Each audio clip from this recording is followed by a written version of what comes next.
Un saludo desde el área de Derecho Financiero y Tributario de la UNED. Soy Pedro Herrera y voy a tener el gusto de explicarles el impuesto sobre actos jurídicos documentados. Este presenta varias modalidades: la que grava los documentos notariales, que además, y esto es especialmente importante, no solo contempla una cuota fija, sino una cuota variable.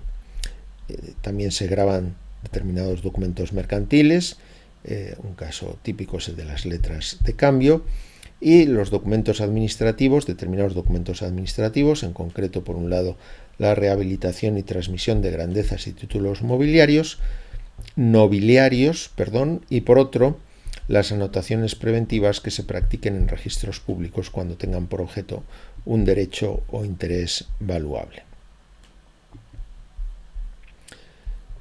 Comencemos con los documentos notariales. El hecho imponible está constituido por las escrituras, actas y testimonios notariales. El contribuyente será el adquirente del bien o derecho, en el caso, por ejemplo, de una escritura que documente una compraventa, y cuando no haya un adquirente del bien o derecho, como sucede en las actas y testimonios notariales, en ese caso van a ser las personas que insten o soliciten los documentos. En las actas, el notario dará fe de aquello que haya observado directamente, y en los testimonios dará fe de lo que manifiesta una persona. Bien, pues en esos casos el que inste o solicite los documentos será el contribuyente. Hay que tener en cuenta que tras una importante litigiosidad y la aprobación de un decreto ley que rectificó el último criterio de la jurisprudencia, cuando se trate de escrituras de préstamo con garantía hipotecaria, se va a considerar sujeto pasivo al prestamista, por ejemplo, al banco.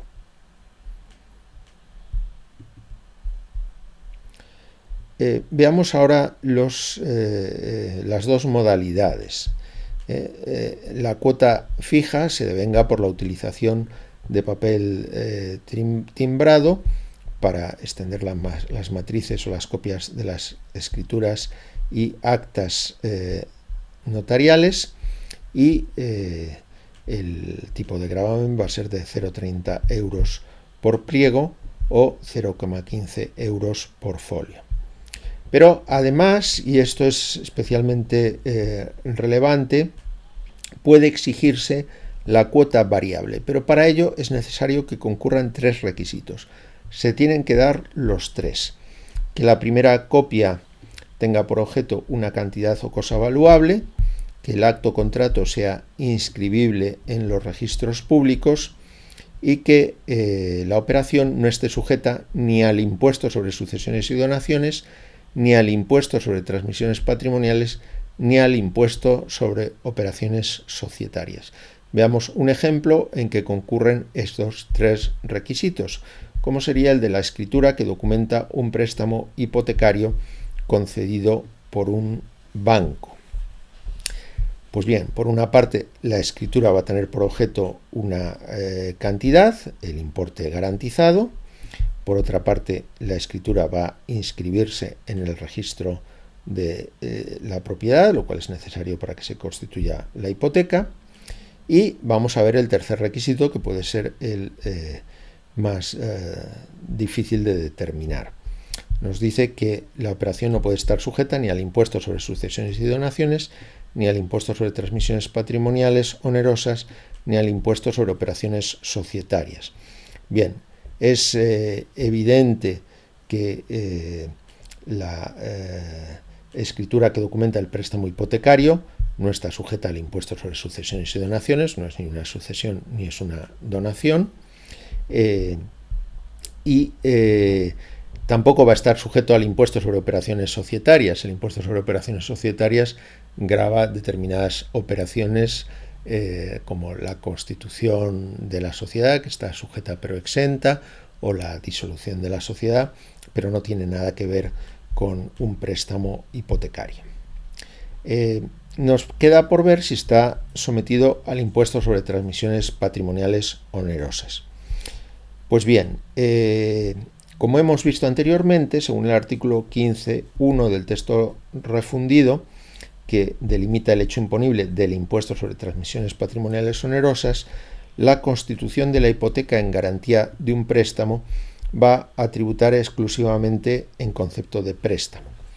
Pero resulta que en este caso el préstamo se concede por una entidad bancaria y sabemos que los préstamos concedidos por una entidad bancaria no están sujetas al impuesto sobre transmisiones patrimoniales porque están sujetos, aunque exentos, del IVA. Por tanto, ese préstamo hipotecario no está sujeto ni al impuesto sobre sucesiones y donaciones, ni al impuesto sobre transmisiones patrimoniales onerosas, ni al impuesto sobre operaciones societarias. Como además el acto es inscribible en los registros públicos y la primera copia tiene por objeto una cantidad o cosa valuable, estaría sujeto a la cuota gradual del impuesto sobre actos jurídicos documentados. Pongamos otro ejemplo. Una escritura que documenta la constitución de una sociedad. Bien, en este caso la escritura va a tener por objeto una cantidad o cosa valuable, el capital de la sociedad. El contrato se va a poder inscribir en un registro público, en el registro mercantil, pero la operación de constitución de la sociedad va a estar sujeta al impuesto sobre operaciones societarias. Como está sujeta al impuesto sobre operaciones societarias, no va a estar sujeta a la cuota variable. Nos da igual que la constitución de la sociedad esté exenta, ¿no? Sabemos que la constitución de sociedades está sujeta pero exenta al impuesto sobre operaciones societarias, de tal manera que no va a estar gravada efectivamente por el impuesto sobre operaciones societarias. Pero esto es irrelevante, porque lo importante es que para poder tributar por la cuota variable del impuesto sobre actos jurídicos documentados es que la operación no esté sujeta, es irrelevante que esté exenta, ni al impuesto sobre sucesiones y donaciones, ni al impuesto sobre transmisiones patrimoniales onerosas, ni al impuesto sobre operaciones societarias. Bien, ¿cómo se calcula la cuota variable?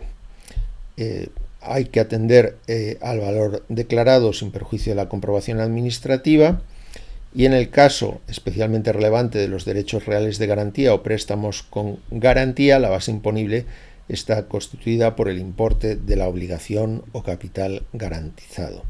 Hay que tener en cuenta que cuando la base imponible se determine en función del valor de bienes inmuebles, este no puede ser inferior a lo previsto en el artículo 10 del texto refundido, que en el caso de los bienes inmuebles establecía como base imponible el valor de referencia, salvo que el importe declarado o el pactado por las partes fuera superior. En cuanto al tipo de gravamen, será el fijado por la comunidad autónoma correspondiente, si bien si la comunidad autónoma no hubiera aprobado un tipo determinado, se aplicará supletoriamente el 0,5% previsto en el texto refundido.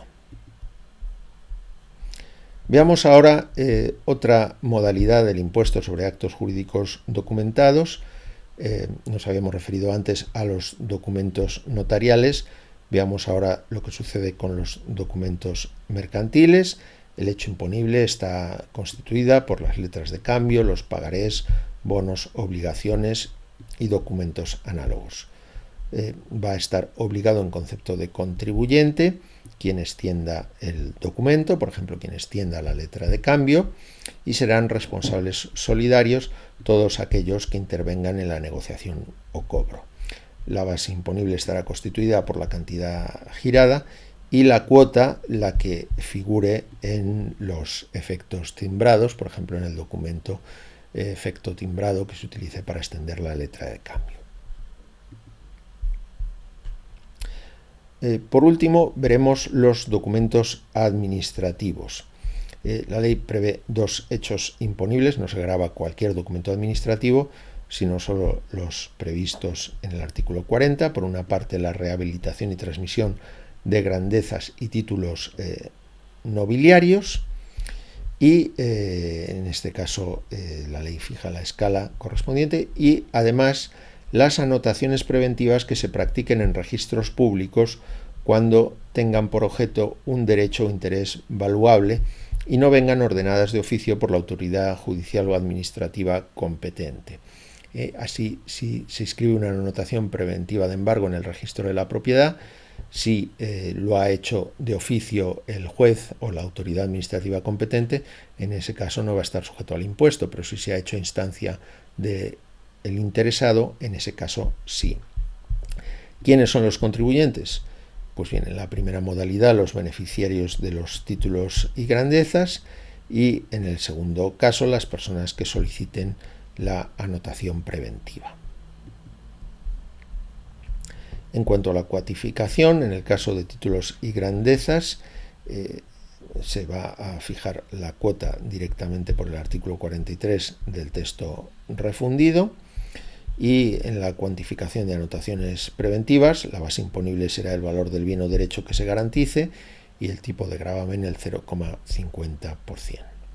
Con esto concluimos esta videoclase dedicada al estudio del impuesto sobre transmisión, sobre operaciones societarias. Muchas gracias.